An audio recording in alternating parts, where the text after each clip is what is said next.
So you mentioned then that you started Learning Heroes. So how many people were involved in that? 4 of us. There was me and then 3 friends. So on day one of that, you'd already had a plan in place to exit the business at some point. So like you'd gone into business straight away going, I'm going to sell this, make a million. We kind of looked at so there's a few things that you need to look for if you want to set up a business and then exit it. So ideally you want like an industry that's underserviced or that there really does need change. And it's a bit of a cliche, but where you can be disruptive. Like where can we give like an opposite message and like a real alternative in terms of choice?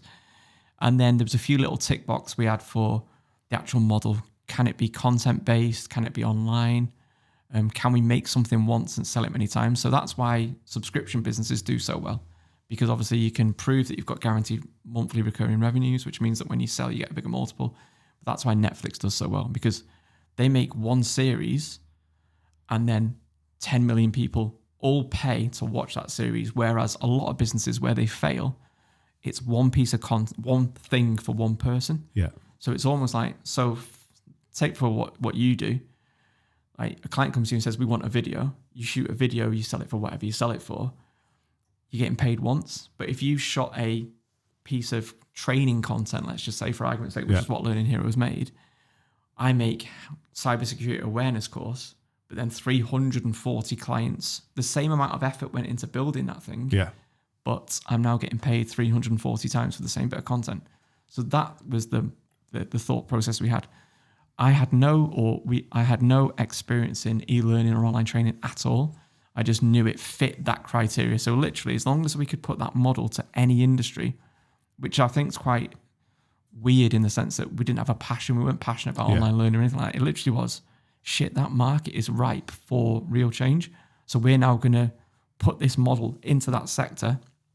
And we didn't want to be known as the e-learning boys or anything like that. So we said, this is the date we're going to sell that business for 10 million. And we pretty much in the first month backwards planned that whole business so we'd sell it for that stage. Because if you don't know what you're aiming for or where you're going to go, I think many businesses and people in life just aimlessly go from one week to the next. But we made a conscious decision that we would sell a business for 10 million on a set date, 3 years in the future.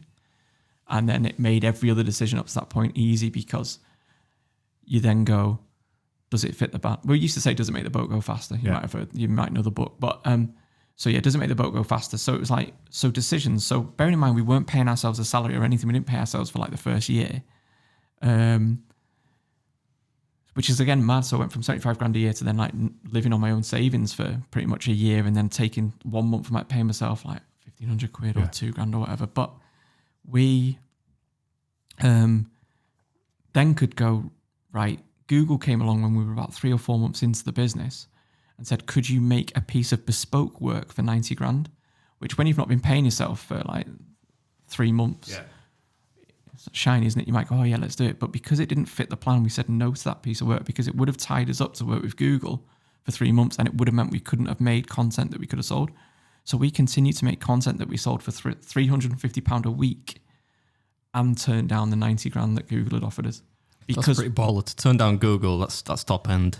I give fist bump for that. That's a good one. But that was because it didn't fit the plan. Like if we did that, it would have put us 3 months behind our plan to get a £10 million exit. So we knew doing that work, making a cybersecurity awareness training course, or making that's such a ballsy. Like you put it into like I put it into context now, and I like it resonates with me, because I'm like, we've done jobs that we don't want to do, and it does sort of deter, it sends you back. But if you need revenue, don't you? But it's kind of false economy, that isn't it? Because absolutely, but only if you've got a plan that you're working towards. Yeah, we had it in lockdown, so obviously the real business that I've got, Iron Productions, we obviously do very similar to you. In theory, we should be competitors, shouldn't we? I suppose. Go on, fight! No, but Harry Hill used to do that. Mad, fight! But what's mad, like how we first met, I was like, like come in and see us. You said, like, can I come and see you? And that, and this is what I mean about a lot of people. They get too caught up with all that. There's enough work to go around. Oh yeah, absolutely. Yeah, I mean, there was no reason for us to, like, I were just a fan of Mike's, and I think I messaged you on LinkedIn, or I can't remember how I got in contact with you, but like, I just want to come and have a chat with you. There was no reason, and probably now you'd say no, but I think it was just right place, right time. Depends what mood I'm in. It was just one of that. I were a fan of your content. But it goes to show as well, and I've got an example of YouTube of that very same thing. James Jarney, he does some videos in my space now. He must have like nearly 1.5 million, 2 million subscribers. He sent me a message on LinkedIn, like maybe 3 years ago. And he said, I've seen your entrepreneur video. It's a huge inspiration to what I want to do. I want to make content on this. And what's funny is I didn't realize for 2 years it was him.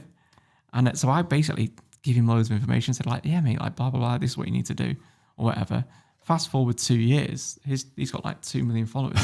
And he did I asked him if he'd help me with a piece of work. And he was like saying, I don't know if you remember this, but you helped me make my very first video that blew up. And I was like, did I? He was like, yeah. And then he was like showing me the screenshots. I thought so it kind of goes to show that, be nice to people. And, even when you might consider them as a competitor and stuff like that. So a lot of these people that I inspired with my YouTube channel have fucking gone on to bigger and better things than me. Like, but it goes to show that like they look up to you for like the body of your work, even if you might not be the best seller or whatever. You can inspire like loads of people with your content. But anyway, so that was a conscious decision to stick away from that work. And did you make the target then?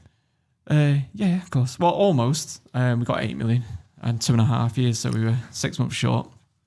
But what I was going to say about the Iron Productions thing was during lockdown, we started taking on clients just to make sure that bills got paid and wages got paid. And we dug ourselves into a bit of a hole because we didn't take our own advice and it doesn't fit the plan. So we were doing work that we weren't really interested in for not much money just to make sure that we could just pay wages. And it goes against so many of my principles that made our first business so successful. And also you're making bespoke content. Yeah.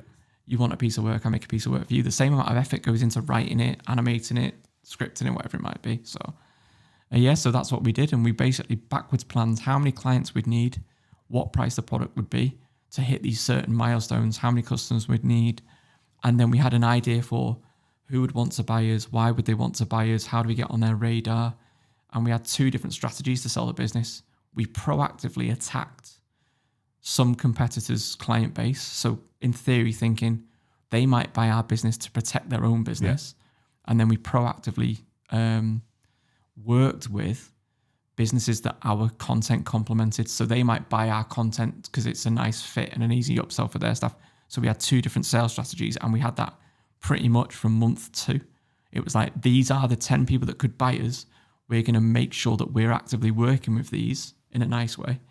And these we hate, let's try and crush them. Let's take all their clients because then they might buy us to save their own business. And that was the 2 sort of like strategies that we ran. So what was it like then to go from all that planning, all that foresight to getting the exit and it's like ticking the box and it's like you've done it, you've sold it, you've become a millionaire. What was that feeling like? Yeah, it was mad. So how the sale came out of the sale kind of came out of the blue. Got a phone call one day, wanted on a conference call and pretty much said, we like what you're doing, blah, blah, blah. And this is new to us. We're like working class lads from Warrington or whatever. So it's a bit, and they offered us 7 million on a conference call on a Friday. And do you think can I turn my business when I retire? You think I could sell a channel for like $1 million? No. 50 grand. I don't fucking but know. You're integral to that bit, aren't you? They need you. Do you know what I mean? You didn't want to hear that, did you? What are they going to do? Like, it's not like on Just East get End, some other little hairy fella to do it. Coronation Street. Like, beard looks different. He's got like a long white beard this time. We'll get Conor McGregor's mate. Oh yeah, of course. He can just come in. He's got tattoos, or people won't buy it. Anyway, Mike could grow a beard. I don't know. It looks like a strong 5 o'clock shadow. I'd lose my trademark.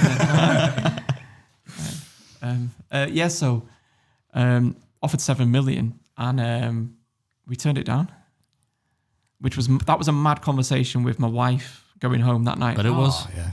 Guess what? So you were offered 7 million. So she's like, oh my God, I can't believe it. She's like break out the red panties. It's red panty night. Yes, and it was. I said, and she goes, so I said like, no, we turned it down, and then they come back with 8 million on the Monday.